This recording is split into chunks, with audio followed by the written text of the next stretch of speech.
യേശുവിൽ ഏറ്റവും പ്രിയപ്പെട്ടവരെ, എല്ലാവരെയും വളരെ സന്തോഷത്തോടെ ഈ ദിവസം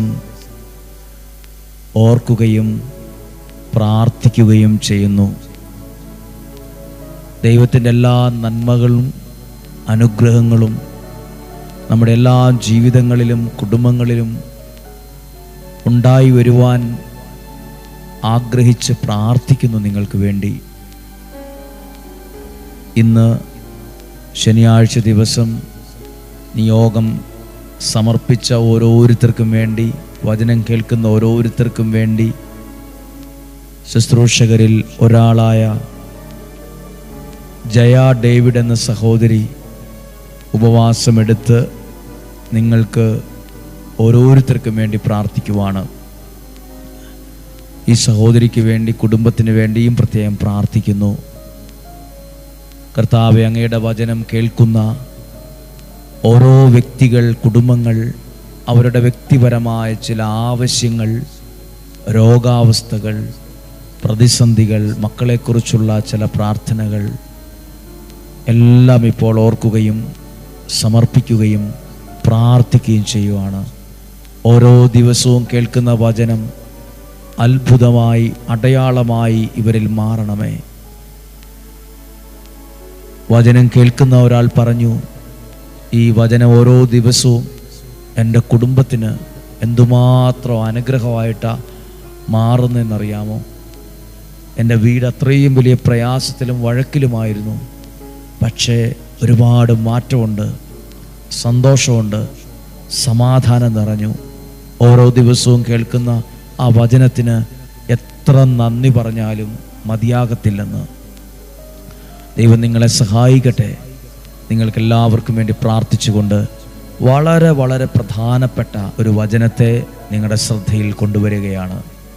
എസെക്കിയേൽ പ്രവാചകൻ്റെ പുസ്തകം 37-ാം അധ്യായം 1 മുതലുള്ള വാക്യങ്ങൾ ഞാൻ വായിക്കുമ്പോൾ, നിങ്ങളും ദൈവവചനം വായിക്കുമ്പോൾ സാധ്യമെങ്കിൽ, നിങ്ങളുടെ സാഹചര്യങ്ങൾ അനുകൂലമാണെങ്കിൽ ആ വചനത്തെ തുറന്നു വച്ച് ആ വചനം വായിക്കാൻ തുടങ്ങുമ്പോൾ പ്രാർത്ഥിക്കണം, കർത്താവേ, അങ്ങയുടെ ഈ വചനം എനിക്ക് മനസ്സിലാക്കുവാൻ, ഉൾക്കൊള്ളുവാൻ എനിക്ക് ശക്തിയും ബലവും തരണമേ എന്ന് പ്രാർത്ഥിക്കണം.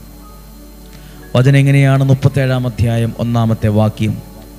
കർത്താവിൻ്റെ കരം എൻ്റെ മേൽ വന്നു, അവിടുന്ന് തൻ്റെ ആത്മാവിനാൽ എന്നെ നയിച്ച് അസ്ഥികൾ നിറഞ്ഞ ഒരു താഴ്വരയിൽ കൊണ്ടുവന്ന് നിർത്തി. അവിടുന്ന് എന്നെ അവയുടെ ചുറ്റും നടത്തി. അവ വളരെയേറെ ഉണ്ടായിരുന്നു, അവ ഉണങ്ങി വരണ്ടിരുന്നു. അവിടുന്ന് എന്നോട് ചോദിച്ചു, മനുഷ്യപുത്ര, ഈ അസ്ഥികൾക്ക് ജീവിക്കാനാകുമോ? ഞാൻ പറഞ്ഞു, ദൈവമായ കർത്താവേ, അങ്ങേക്ക് അറിയാമല്ലോ. അവിടുന്ന് എന്നോട് അരുളി ചെയ്തു, ഈ അസ്ഥികളോട് നീ പ്രവചിക്കുക, വരണ്ട അസ്ഥികളെ, കർത്താവിൻ്റെ വചനം ശ്രവിക്കുവിൻ. 1 മുതൽ 5, 4 വരെയുള്ള വാക്യങ്ങളാണ്. ഒരു വലിയ താഴ്വര, അത് അസ്ഥികളുടെ താഴ്വര. വർഷങ്ങൾക്ക് മുമ്പ് മരിച്ച ആളുകളുടെ അസ്ഥികൾ കൂട്ടിയിട്ടിരിക്കുന്ന ഒരു കുഴിയാണത്, ഒരു താഴ്വരയാണത്. പ്രവാചകനെ അവിടെ കൊണ്ടുവന്ന് നിർത്തിയിട്ട് ദൈവം പ്രവാചകനോട് ചോദിക്കുക, ഈ അസ്ഥികളെ നോക്കിയിട്ട് എന്താ നിൻ്റെ അഭിപ്രായം? ഇതിനി ജീവിക്കുവോ? നമ്മുടെ ബുദ്ധിയിൽ ഉണ്ടാകുന്ന ഒരു ആശയം എന്താണ്? ഇനി ഒരിക്കലും ഒന്നും നടക്കാൻ പോകുന്നില്ല. അവിടെ ജീവൻ്റെ ഒരു തുടിപ്പ് അവിടെ പ്രതീക്ഷിക്കാൻ പോലുമില്ല, ഒന്നും സാധ്യമല്ല. പക്ഷേ ആ അസ്ഥികൾ, തകർന്നു കിടക്കുന്ന, ചിതറിക്കിടക്കുന്ന, ജീവനില്ലാത്ത, വചനത്തിൻ്റെ ഭാഷയിൽ ഉണങ്ങി വരണ്ട അസ്ഥികൾ, ഒരു തരി ജീവനില്ലാത്ത അസ്ഥികൾ. പക്ഷെ ആ സ്ഥലത്തേക്ക്, ആ അസ്ഥികളിലേക്ക് ദൈവത്തിൻ്റെ വചനം എത്തിയപ്പം ആ അസ്ഥികൾ ജീവനുള്ളതായി എഴുന്നേറ്റു നിന്നു എഴുതിയിട്ടുണ്ട്. 10-ാമത്തെ വാക്യം, അവിടുന്ന് കൽപ്പിച്ചതുപോലെ ഞാൻ പ്രവചിച്ചു, അപ്പോൾ ജീവശ്വാസം അവരിൽ പ്രവേശിച്ചു, അവർ ജീവൻ പ്രാപിച്ചു. വളരെ വലിയൊരു സൈന്യം പോലെ അവർ എഴുന്നേറ്റു നിന്നു. വചനം അവിടെ ചെന്നപ്പോഴാണ് ജീവനുണ്ടായത്, ദൈവപ്രവൃത്തി നടന്നത്. തല ഉയർത്തിയ സൈന്യത്തെ പോലെ എഴുന്നേറ്റു നിന്നത്.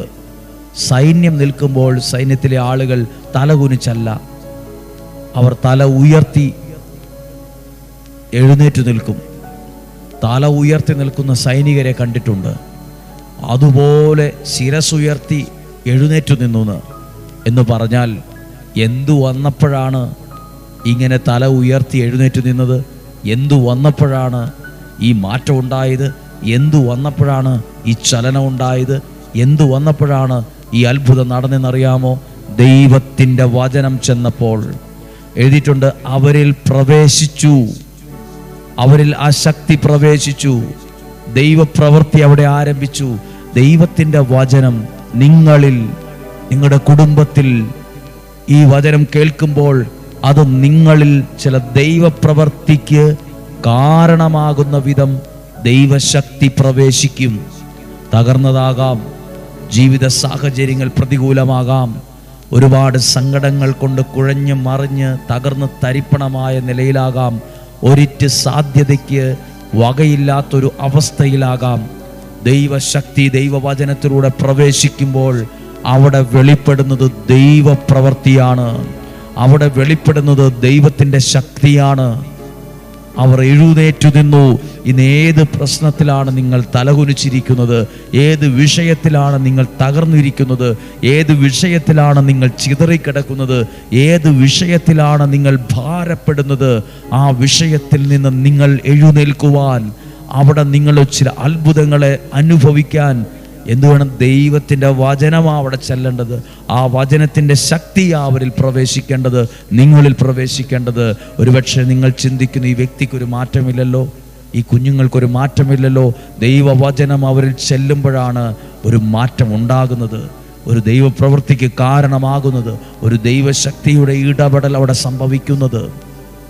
അതുകൊണ്ട് ഇപ്പോൾ ഏറ്റവും ആത്മാർത്ഥതയോടെ ഒരു നിമിഷം നിന്ന് പ്രാർത്ഥിക്കട്ടെ.